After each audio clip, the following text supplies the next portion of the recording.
আসসালামু আলাইকুম। একেই বোধহয় বলে এক তীরে দুই পাখি শিকার। খবর নাই খবর নাই, মানে নিশানা লাগছে না, যখন লাগলো এক তীরে দুইটা পাখি পড়ে গেল। সম্ভব? সম্ভব। এক তীরে দুইটা কেন, চারটা পাঁচটাও পড়তে পারে। কিভাবে বলছি, আফরান নিশো সুড়ঙ্গ করেছে 2 বছর হতে চললো, 1 বছরের বেশি হয়ে গেছে প্রায়। তো এই যে আফরান নিশো একটা সিনেমা করলো, তারপরে একটা ঈদ গেল আর একটা ঈদ যাচ্ছে, তারপরে হয়তো আরো একটা ঈদ যাবে, নাও যেতে পারে, আগামী ঈদে আসতেও পারে, নাও আসতে পারে। এখন কথা হচ্ছে যে এই যে 1 বছরের বেশি সময় আফরান নিশো কেন গ্যাপ নিল, বা 1 বছরের বেশি সময় আফরান নিশো কেন সিনেমা করলো না, বা করবেই যখন একবারে দুইটা সিনেমা নিয়ে কেন আসতেছে। আফরান নিশো যদি বেছে বেছেই কাজ করবে, একটা সিনেমার জন্য যদি সে এত সময় নিয়েই বসে থাকবে যে সবকিছু সমন্বয় হবে, তারপরে একটা সিনেমা করব, সেটা রেজাল্ট দেখবো, তারপরে আর একটা সিনেমা করব, সে যদি এত চুজি হবে, তাহলে সে দুইটা সিনেমা একসাথে নিল কেন? বলছি, একটু ধৈর্য ধরেন। আফরান নিশো শুরু থেকেই, তার সঙ্গে আমার দীর্ঘদিনের সম্পর্ক, কাজের সম্পর্ক, বন্ধুত্বের সম্পর্কের কথা বাদ, কাজের সম্পর্ক বলছি। বহু নাটকে তার সঙ্গে আমি একই পর্দা, একই ক্যামেরা, একই স্ক্রিন শেয়ার করেছি। শুধু তাই নয়, তার প্রথম সিনেমা সুড়ঙ্গতেও আমি কাজ করেছি। আফরান নিশো সম্পর্কে আমি যতটুকু জানি খুব কাছ থেকে, তাকে এক্সপ্লেইন করার জন্য ততটুকু যথেষ্ট। এই আফরান নিশো এমন একটা সময় ছিল যখন সে মডেলিং থেকে আসার পরে তার সঙ্গে কেউ কাজ করতে চাইতো না। নতুন হিরো, কাজ করে লাভ কি? কোনো বড় নায়িকা নতুন হিরোর সঙ্গে সহজে কাজ করতে চায় না।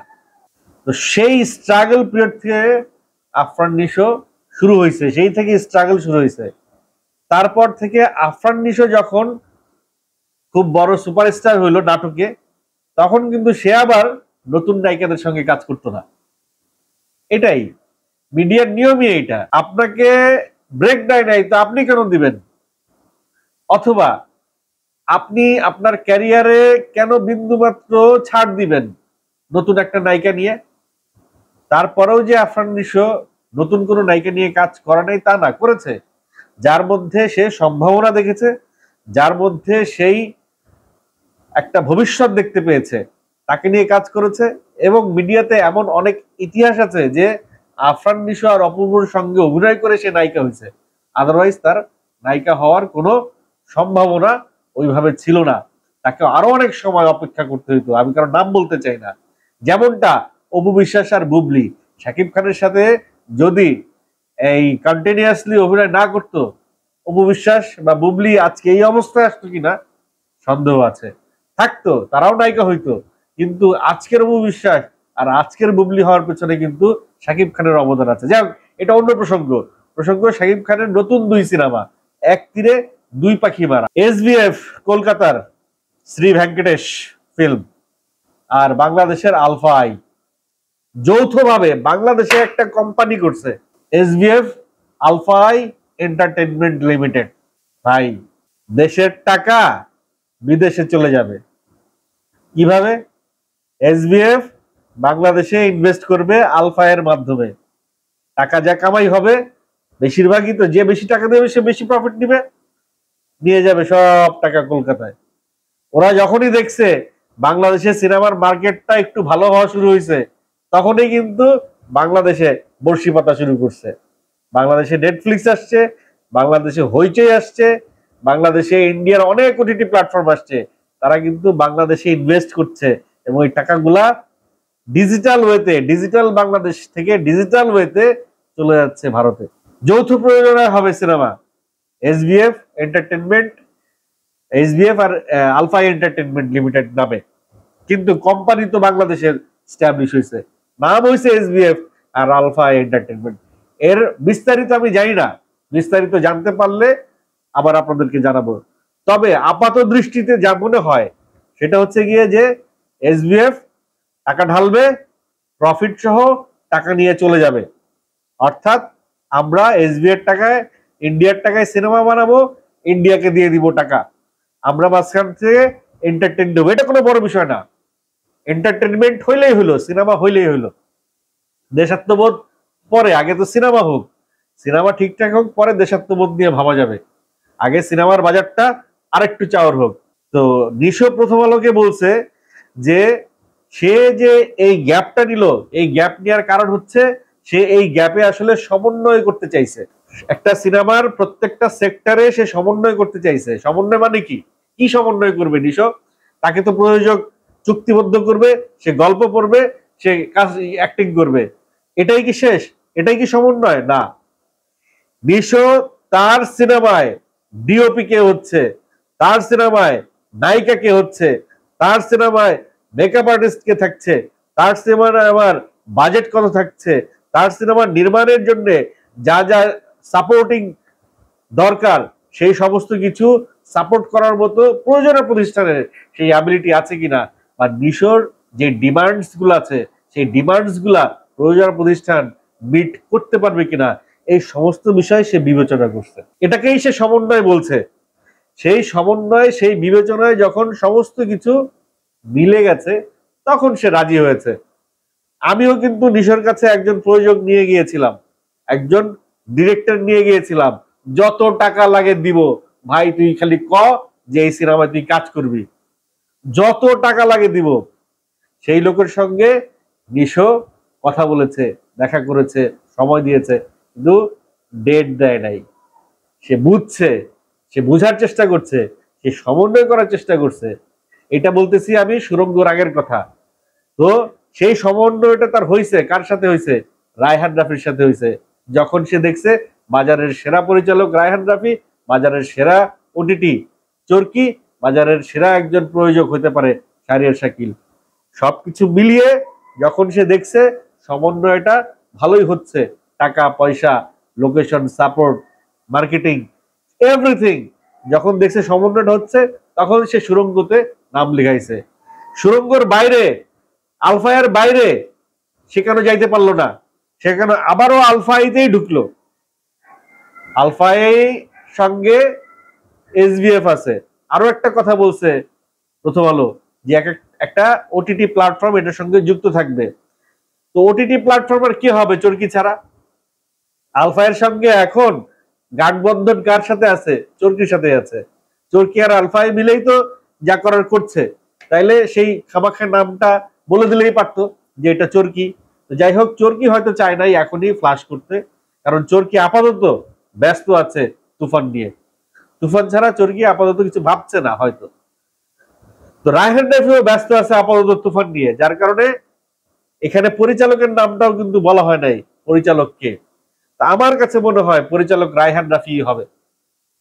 আলফাই আর সুরঙ্গ আর এসবিএফ রায়হান রাফিকে ছাড়া আর শিওর শট কি আছে তাদের হাতে? আর কোন পরিচালক আছে তার হাতে শিওর শট? আর এত বড় একজন অভিনেতাকে, এত বড় একজন যে এত সমন্বয় খুঁজে, যে এত কিছু ডিমান্ড করে, তাকে হ্যান্ডেল করার মতো একমাত্র, তাকে মিট করার মতো, তাকে ফিট করার মতো একমাত্র রায়হান রাফি আছে। রায়হান রাফি ব্যস্ত আছে তুফান নিয়ে।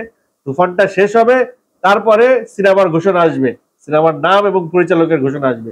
আপনারা মিলাই নিয়েন, আফরান নিশোর সিনেমার পরিচালক রায়হান রাফি, আর আরেকটা যে ওটিটি সেটা চরকি। মিলাই নিয়েন। হইতে পারে 19-20 এদিক ওদিক হইতে পারে, কিন্তু 99% সম্ভাবনা কে? রায়হান রাফি, চরকি। চরকি নাও আসতে পারে। চরকি আসবে তখনই যখন দেখবে তার প্রফিট আছে। চরকি যখন দেখবে তার খুব বেশি প্রফিট নাই, খামাখা সে তার নামটা এখানে অ্যাড করবে না। এসবিএফ যদি পুরো টাকাটা যদি এসবিএফ দেয়, এসবিএফ এর আসলে স্বার্থ কি? এসবিএফ কি অল্প টাকা নিয়ে আসবে? এসবিএফ কম টাকা কম প্রফিট। তো খামাখা একটা জায়গায় যদি আমি দেখি যে 10 টাকা দিলে আমার 3 টাকা প্রফিট হবে, 10 টাকা সহ 13 টাকা আসবে, সেখানে আমি যদি 5 টাকা দেই তাহলে প্রফিটটাও তো কমে আসবে, 1.5 টাকা হয়ে যাবে। আরো যদি কম দেই তাহলে আরো কম হবে। তাহলে কেউ কি চায় যে একটা সময়ের ভিতরে প্রফিটটা অল্প নিতে? সে প্রফিট যত বেশি পারে বেশিটাই নেবে। আর শাহরিয়ার শাকিল বা আলফা আই এদের নিজেদের ফান্ড কোথায়? নিজেদের ফান্ডের রহস্যটা কি? নিজেদের ফান্ড বলে কিছু কি আছে? নিজেদের ফান্ড কোন জায়গা থেকে? শাহরিয়ার শাকিল বা আলফা আই তাদের যে ইতিহাস, তারা তো আরেকজন নিয়ে কম্বাইন করেই এই পর্যন্ত কাজ করতেছে। কইয়ের তেলে কই ভাসতেছে, এটাও কিন্তু একটা মেরিট, এটাও কিন্তু একটা যোগ্যতা। শাহরিয়ার শাকিল অত্যন্ত স্কিলড একজন লোক, প্রফেশনাল একজন প্রয়োজন। সে জানে কিভাবে 1 টাকা ফেলে ওখান থেকে 1.5 টাকা তুলতে হয়। 1 টাকা সে ফেলে দিবে, পড়ে যাচ্ছে, সেটা নিয়ে সে তার কোনো চিন্তা নাই, কারণ সে জানে ওই 1 টাকা পড়ুক, যত নিচেই যাক, সেই 1 টাকা অন্য দিক দিয়ে তার 1.5 টাকা হয়ে ফিরে আসবে। মার্কেটিং কাকে বলে, কনভিন্সিং পাওয়ার কি জিনিস, এটা শাহরিয়ার শাকিলের আছে। তার মুখে যে মধু আছে, সেই মধু দিয়ে সে শুধু এসবিএফ কেন, চরকি কেন, সে বাংলাদেশের যে কোনো ওটিটিকে কনভিন্স করতে পারে। সে আশাদকে কনভিন্স করে ফেলছে তার অফিসে, যে আপনারা দেখেন নাই, ছবি পোস্ট করছে আশাদ আর শাহরিয়ার শাকিল কাঁধে হাত দিয়ে আছে। শাহরিয়ার শাকিলের মুখে মধু আছে, তার ভিতরে জাদু আছে। সেই মধু আর জাদুতে অনেকেই আসবে, অনেকেই এসে ইনভেস্ট করবে, তাতে আমাদেরই লাভ। করুক ইনভেস্ট, হোক ছবি, ভালো ছবি হোক, ভালো ছবি হইলে আমাদের ইন্ডাস্ট্রি ঘুরে দাঁড়াবে। তারপরে দেখা যাবে স্বদেশ প্রেম, তারপরে দেখা যাবে কার কতটুক নৈতিকতা। আগে দরকার ভালো সিনেমা। তো যাই হোক, সংবাদটা খুব ভালো যে আফরান নিশোর 2টা সিনেমা আসতেছে। গত ঈদে শাকিব খানের সঙ্গে যে 10-11টা সিনেমা আসছিল, একটা সিনেমাও দাঁড়াইতে পারে নাই শাকিব খানের রাজকুমারের সাথে। ওরকম যেরকম প্রিয়তমার সাথে সুরঙ্গ দাঁড়াইছিল, যেরকম প্রিয়তমার সাথে সুরঙ্গ একটা হাইপ তুলছিল, প্রিয়তমার চাইতে বেশি ব্যবসা সুরঙ্গ করতে পারে নাই। কিন্তু প্রিয়তমার সঙ্গে সুরঙ্গর যে হাইপটা উঠছিল, যে টাকাটা উঠছে, সেই পরিমাণ হাইপ, সেই পরিমাণ টাকা এই ঈদে শাকিব খানের রাজকুমারের সাথে আর কোনো সিনেমা দিতে পারে নাই। দিতে পারলে আফরান নিশোই দিতে পারবে। আগামী ঈদে আবারও সেই জিনিসটা হইতে যাচ্ছে, যে জিনিসটা গত ঈদে হয়েছে। আগামী ঈদেও শাকিব খানের সিনেমার সঙ্গে আফরান নিশোর সিনেমা থাকবে। আগামী ঈদটা, আগামী রোজার ঈদটা আবারও জাঁকজমকপূর্ণ একটা সিনেমা, মানে সিনেমায় দর্শকের একটা জোয়ার আসবে। এটাই এখন সময় আসলে অনেক প্রযোজকের একটু চিন্তা ভাবনা করে হলগুলো আবার একটু, মানে এখন হয় না যে কোনো এলাকায় যদি একটা রাস্তা নির্মাণের প্রস্তাবনা আসে যে ওই এলাকার ভিতর দিয়ে 100 ফিটের একটা রাস্তা যাবে, তখনই কিন্তু ওইখানে জমি কেনার একটা হিড়িক পড়ে, যে জমি কিনে রাখি, জমির দাম বাড়বে। ঠিক সেরকম একটা সময় কিন্তু আসতেছে সামনে। শরীফুল রাজ, আফরান নিশো, শাকিব খান, আরো অনেকেই, 2-1 জন, সিয়াম আহমেদ, ভালো ভালো আরো কিছু সিনেমা সামনে আসবে। তো সেই সামনে যে ভালো ভালো সিনেমা আসবে, তাহলে কি দরকার সেই সিনেমা ইয়ে করার জন্য? ভালো ভালো সিনেমা হল দরকার। তো এখনই সময় সিনেমা হলে বা সিনেপ্লেক্সে বিনিয়োগ করার।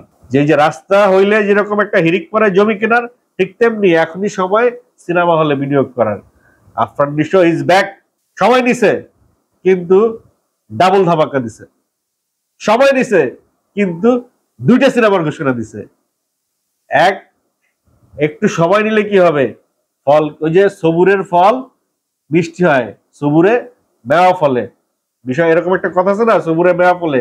ঠিক সেরকম যে আফরান নিশোর জন্য আফরান নিশোর ভক্তরা একটু সবুর করছে, এবং সেই সবুরে মেওয়া ফুলছে।